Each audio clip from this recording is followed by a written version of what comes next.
సంధ్య, నువ్వు చెప్పింది ఏ మాత్రం కుదరదు. నువ్వు తిట్టినా కొట్టినా నేనిక్కడి నుంచి కదలను. ఏం చేసుకుంటావో చేసుకో.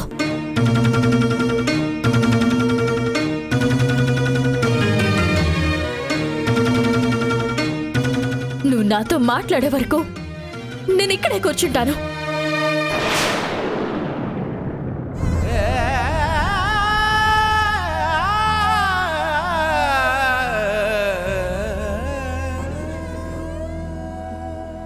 నువ్వు మాటలతో చెప్తే వినవు.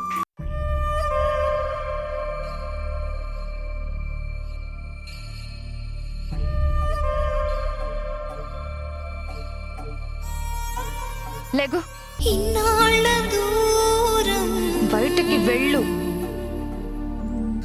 గుండెల్లో గాయం అయ్యింది బంధం, ఉప్పొంగే సంద్రం అయిపోయే పాపం ఈ అమ్మ నయనం.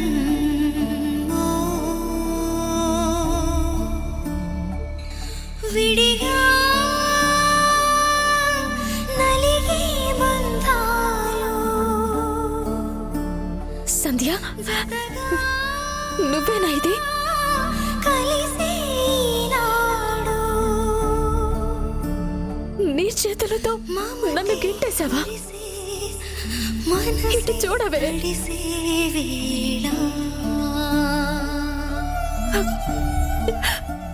పాపని కూడా చూడవా?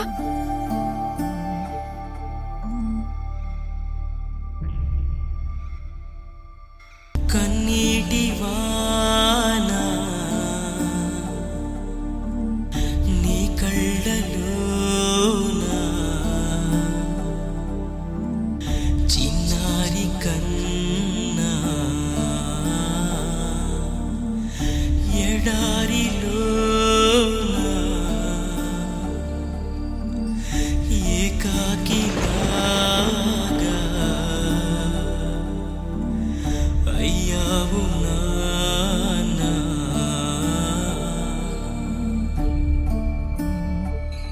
రగిలే దిగులే నీకేలా కదిలి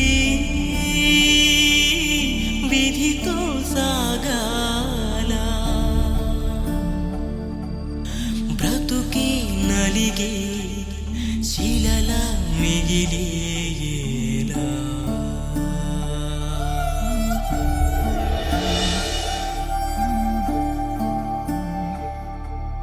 తాత, 2 మొక్కజొన్న పొత్తులివ్వు. అయ్యో, ఒక్కటే ఉందమ్మా.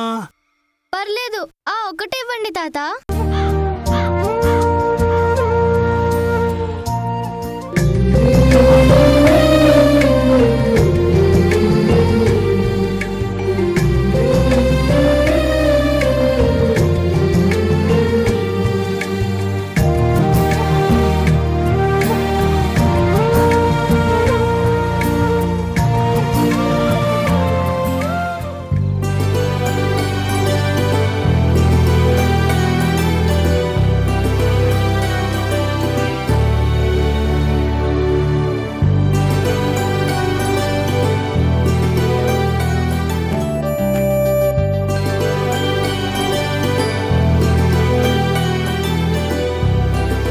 అయ్యో, అది ఉన్నది ఒక్కటే, అది సగానికి విరగడం లేదు.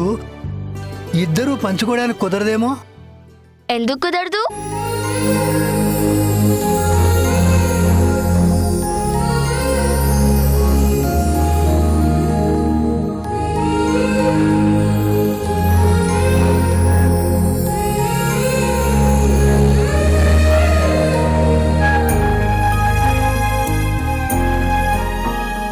భలే తీయగా ఉంది కదా వింధ్య. నీతో పంచుకొని కలిసి తింటుంటే ఇంకా టేస్టీగా ఉంది. మీ ఇద్దరిని చూస్తుంటే చాలా ముచ్చటగా ఉందమ్మా. చిన్నతనం నుంచి మీ ఇద్దరు మంచి స్నేహితులు. స్కూల్లో ఎప్పుడు ఇలాగే కలిసే ఉంటారు. రేపు కాలేజీలో కూడా ఇలానే ఉంటారు. కానీ కానీ ఏంటి తాతయ్య? ఏమీ లేదమ్మా. రేపు మీకు పెళ్ళిళ్ళైతే మీ స్నేహం ఇలాగే ఉంటుందా? అప్పుడైనా విడిపోవాల్సిందే కదా. అలా విడిపోవాల్సి వస్తే మేం పెళ్ళిళ్ళే చేసుకోము. సంధ్య ఏమంటావ్? వింధ్య ఏదంటే సంధ్య కూడా అదే అంటుంది.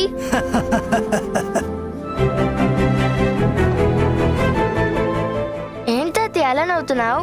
ఈ వయసులో ఇలానే అంటారమ్మా. రేపు పెళ్ళిళ్ళు అయ్యాక పెళ్లి చేసుకుని ఎక్కడోళ్ళు అక్కడికి వెళ్ళిపోతారు. భలేవాడు తాతయ్య. పెళ్లి కాదు కదా, ఈ ప్రపంచంలో ఏది మమ్మల్ని విడిదీయలేదు.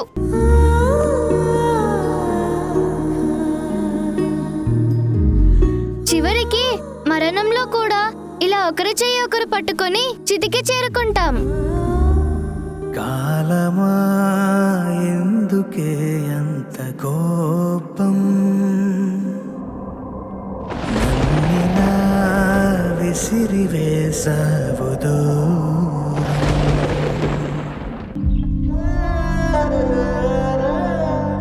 మీ ఇద్దరిని చూస్తుంటే చాలా సంతోషంగా ఉందమ్మా. మీరు అన్నట్టు ప్రాణం పోయినా మీరిద్దరూ విడిపోరు. ఇద్దరూ కలిసే ఉంటారు. సంజకు వింజబలం, వింజకు సంజబలం. నా ఆయుష్ కూడా పోసుకుని దీర్ఘకాలం మీరు చల్లగా ఉండండి అమ్మా. చాలా థాంక్స్ తాత.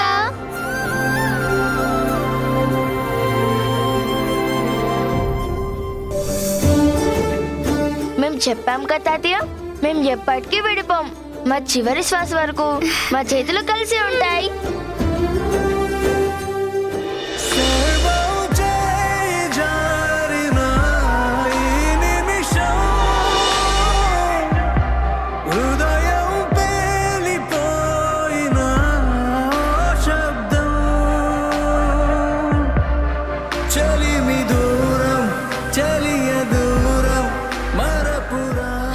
మా శరీరాలు వేరైనా ప్రాణం ఒక్కటే. ఒక్కటే చేతి మీద కాలి బోడిదవుతాం తప్ప మేమెప్పటికీ విడిపోమని ఆ రోజు తాతకి చెప్పిన మాటలు నాకు ఇంకా గుర్తున్నాయి విద్య. కానీ ఈ రోజు నా చేతులతో నేనే నిన్ను బయటికి గెంటేశాను. అసలు నేను ఇలా గెట్టడానికి నాకు చేతులు ఎలా వచ్చాయో నా మనసు ఎలా ఒప్పుకుంది. నేను పాపిష్టి దాన్ని. నన్ను క్షమించు, నన్ను క్షమించు. ఏ చేతులతోనే కదా నిన్ను గెంటేశాను, ఏ చేతులతోనే కదా.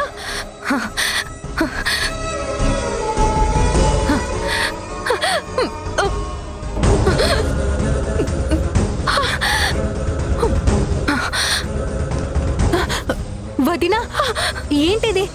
ఏంటి పిచ్చి పని? చూడు ఎంతలా కాలిపోయింది. నేనొచ్చి ఆపకపోయి ఉంటే ఎంత ప్రమాదం జరిగేది. నేను పాపాత్మురాల్ని శ్రీజ. ఇవే నా వింధ్యని గెంటేసిన పాపిష్టి చేతులు, పాపిష్టి చేతులు.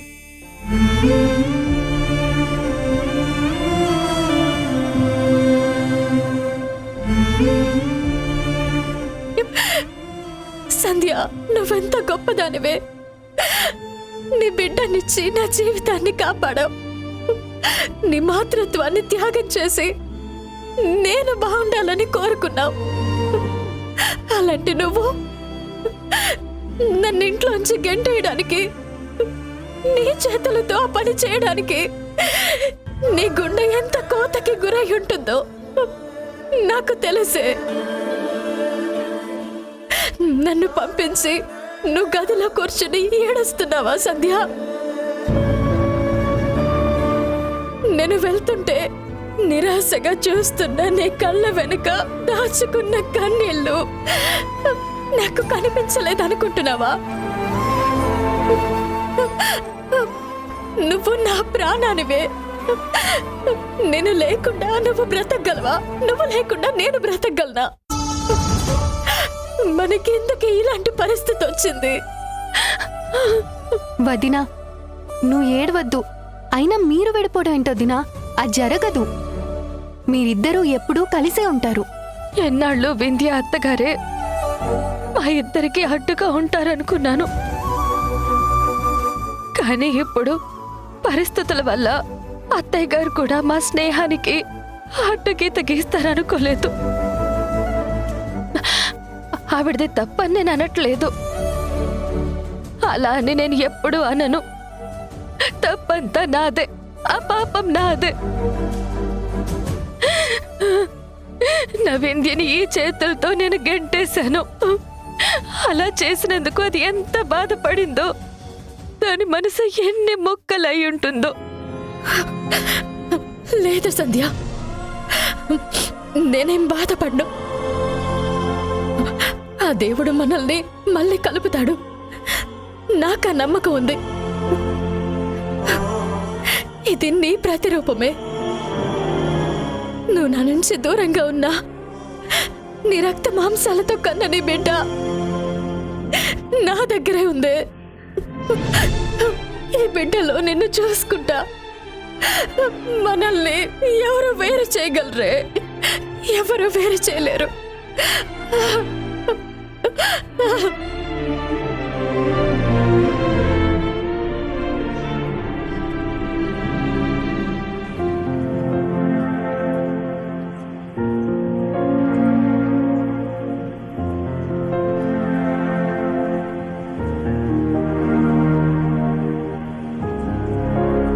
అమ్మా, ఇప్పుడు నీకు మనసు నిండిపోయిందా? చాలా ఆనందంగా ఉన్నావా? ఇన్నాళ్ళేమో సంధ్య నా కోడలు కాదు, నా కూతురు అన్నావు. ఈ ఇంటి వెలుగు అన్నావు. ఇప్పుడేమో ఈ ఇంటి దీపం ఒంటరిగా కూర్చుని ఏడుస్తుంది కదమ్మా. సంధ్యవదినని నువ్వు ఏడిపిస్తున్నావు, వింధ్యవదిని ఏడిపించి పంపించేశావు. ఇదేమన్నా నీకు న్యాయంగా ఉందా అమ్మా? ఏంటి శ్రీజ అలా మాట్లాడుతున్నావు? ఆ నిర్ణయం నేనేమన్నా నా కోసం తీసుకున్నానా? మనది ఒక కుటుంబం, మనం సమాజంలో బ్రతుకుతున్నాం. మన చుట్టూ ఇరుగు పొరుగు అంటూ నలుగురుంటారు. వాళ్ళందరూ ఏమనుకుంటారోనని మనం ఆలోచించాలి కదా. ఓహో, ఇరుగు పొరుగా? మనకి కష్టాలొచ్చినప్పుడు ఏమయ్యారమ్మా వాళ్ళు? అన్నయ్యకి యాక్సిడెంట్ అయినప్పుడు, మనం డబ్బుల కోసం రోడ్లు పట్టుకుని తిరిగినప్పుడు ఏమయ్యారమ్మా ఈ ఇరుగు పొరుగు వాళ్ళు? అన్నయ్య చేయి పనిచేయక ఇంటి భారం మొత్తం వదిన తలపై వేసుకుని నడిపిస్తుందిగా. అయ్యో అంటూ ఒక్కరైనా వచ్చారా ఈ ఇరుగు పొరుగు వాళ్ళు? బాగున్న వాళ్ళని చూసి ఏడవడం తప్ప అవసరంలో ఉన్న వారికి 10 రూపాయలు కూడా సహాయం చేయని అలాంటి వాళ్ళ మాటలు పట్టుకుని నువ్వు పౌరుషానికి పోయి ఆ ఫ్రెండ్స్ని విడదీస్తావా? దేవత లాంటి వదిన్ని నువ్వు ఏడిపిస్తావా? వదిన్ని ఏడిపించి నువ్వు ఏం బాగుపడతావమ్మా? నువ్వసలు తల్లివేనా? నువ్వు చేస్తున్న పనులు చూస్తుంటే నిన్ను అమ్మ అని పిలవాలంటే నాకు చాలా అసహ్యంగా ఉంది. శ్రీజ, శ్రీజ, శ్రీజ, శ్రీజ.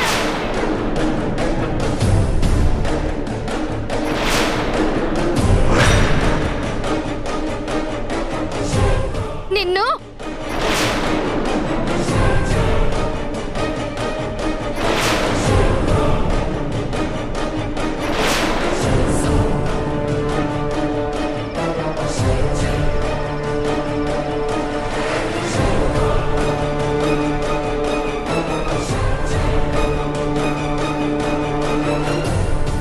ఏం మాట్లాడుతున్నావు నువ్వు?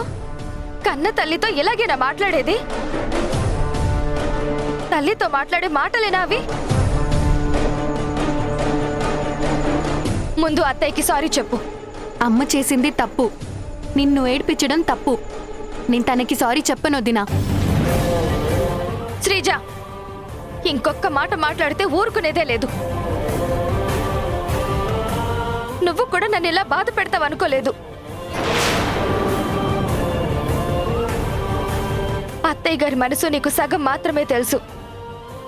నువ్వు కడుపున పుట్టిన కూతురువి, నేను తన కడుపులో పెట్టుకున్న కూతుర్ని. నన్ను వింధ్యని దూరం చేసి ఈ పరిస్థితి వచ్చినందుకు ఆవిడ ఎంత బాధపడుతున్నారో నాకు మాత్రమే తెలుసు. ఆవిడ అన్ని భారాలు మోశారు, ఎంతో జీవితాన్ని చూశారు కాబట్టే నీ భవిష్యత్తు గురించి, ఈ కుటుంబం గురించి ఆలోచించి అత్తయ్య ఎలా కఠినంగా మాట్లాడారే తప్ప ఆవిడ మనసు ఎంతో సున్నితమైనది. వింధ్య అత్తగారైనా అడ్డుపడతారేమో గాని ఏనాడు నా అత్తయ్య నాకు అభ్యంతరం చెప్పనేలేదు. పరిస్థితులు అలా వచ్చాయి, అంత మాత్రాన నోటికి ఎంత మాట వస్తే అంత మాట అనేస్తావా? నా అత్తగారు దేవత, ఆవిడ్ని నువ్వు బాధ పెట్టుకు. పరిస్థితులు ఇలా లేకపోతే నాకు వింధ్యకి మనస్పర్ధలు వచ్చిన వెంటనే మమ్మల్ని కూర్చోబెట్టి తను ఎంతగానో సర్ది చెప్పేది. అంత మంచి వ్యక్తి ఆవిడ.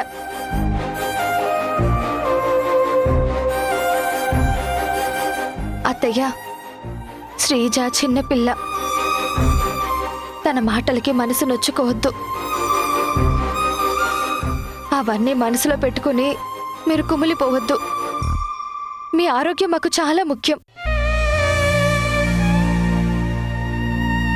వింధ్య ఇంట్లో నుంచి వెళ్ళిపోవడానికి కారణం మీరు కాదత్తయ్యా. మేమిద్దరం విడిపోయే ఈ పరిస్థితికి కారణం మీరు కాదత్తయ్యా, ఆ దేవుడు. ఆ దేవుడే నా రాతిలా రాశాడు. అత్తయ్య, నేను బాధపడితే ఓదార్చడానికి మీరు, ఆయన, శ్రీజ ఉన్నారు. కానీ మీరు బాధపడితే మొత్తం కుటుంబమే బాధపడుతుంది. మీది చాలా మంచి మనసత్తయ్య. మీరెప్పుడూ ఆనందంగానే ఉండాలి.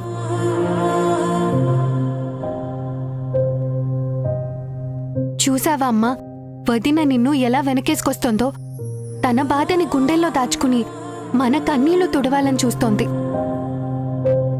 అలాంటి మనిషిని ఏడిపించడం ఈ ఇంటికి మంచిది కాదమ్మా.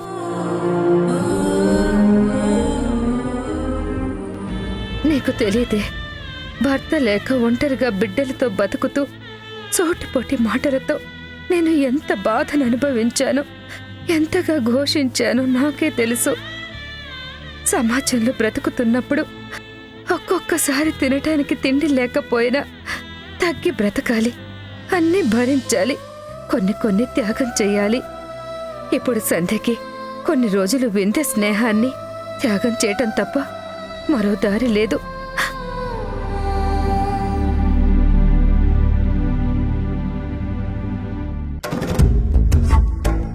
ఏంటమ్మా నువ్వు అనేది?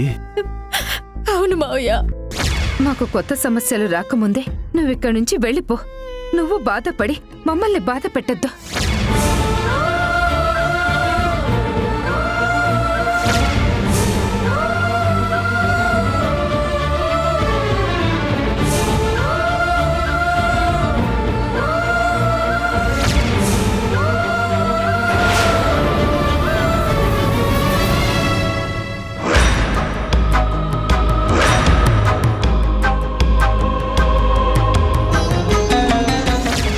నేను నమ్మలేకపోతున్నానమ్మా. అసలేమైంది? తను ఎందుకు అలా చేసింది? సంధ్య కాదు మావయ్య, వాళ్ళ అత్తయ్య గారు. దాని చుట్టూ ఉన్న పరిస్థితులు దాన్ని అలా లాక్ చేశాయి. అందుకే నాతో అలా. ఎవరేం చెప్తున్నారో, ఎందుకు చెప్తున్నారో తెలియదు, కానీ వాళ్ళ ఇంట్లో వాళ్ళు నా నుంచి తన్ని దూరం పెట్టేస్తున్నారు. అయినా మా స్నేహం వల్ల ఎవరికి నష్టం మావయ్యా? మా వల్ల ఎవరికైనా ఆస్తులు పోయాయా, అంతస్తులు పోయాయా, లేక ఎవరివైనా ప్రాణాలు పోయాయా? ఎందుకు మావయ్య మమ్మల్ని విడతీయాలని చూస్తున్నారు?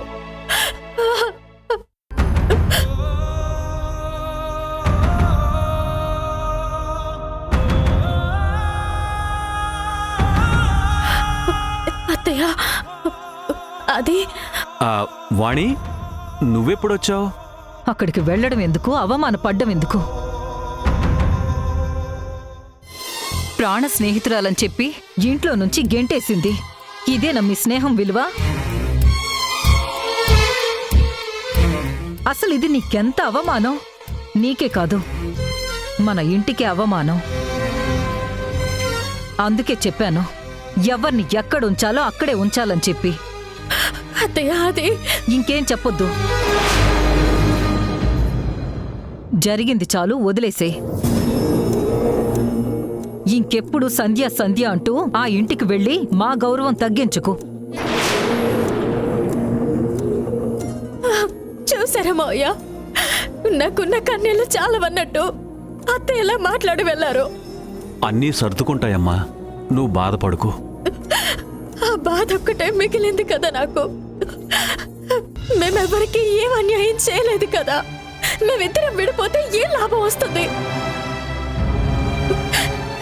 ఇలాంటి టైంలో నా సంధ్య నా పక్కన లేకుండా నా బాధని దాంతో పంచుకోకుండా చేశారు. నాకొచ్చిన కష్టం అది తీరుస్తుందని, నాకున్న ప్రాబ్లంని సాల్వ్ చేస్తుందని, నన్ను ప్రేమగా హత్తుకుని నా గుండెల భారం దించేస్తుందని ఆశగా వెళ్ళాను. కానీ మావయ్య, అమ్మా వింధ్య, నీ కన్నీళ్లకు నేను కారణమయ్యానమ్మా. నీ బాధ చూడలేక నీ భుజం తట్టి సంజ దగ్గరకు వెళ్ళమని పంపించి తప్పు చేశానమ్మా. నిన్ను సంజ అలా అన్నదంటే నేను నమ్మలేకపోతున్నానమ్మా. నేను వెళ్తాను వాళ్ళింటికి, సంజతో మాట్లాడతానమ్మా. వాళ్ళ అత్తగారితో మాట్లాడి అసలేం జరిగిందో తెలుసుకుంటాను. వద్దు మావయ్య. అలా కాదమ్మా, మరి నీ సమస్యకి పరిష్కారం ఎలా? సంజ కాకపోతే నీ ప్రాబ్లం ఎవరు సాల్వ్ చేస్తారమ్మా?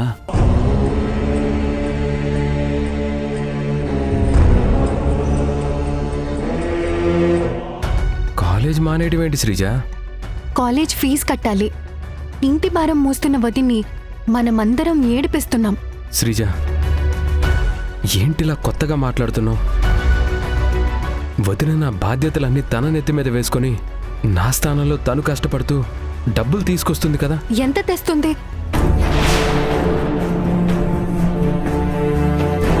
ఎంతెంత తెస్తుంది? ఎన్నిటికి ఆ డబ్బులు సరిపోతాయి? శ్రీజ ఇంక చాలా ఆపుతావా?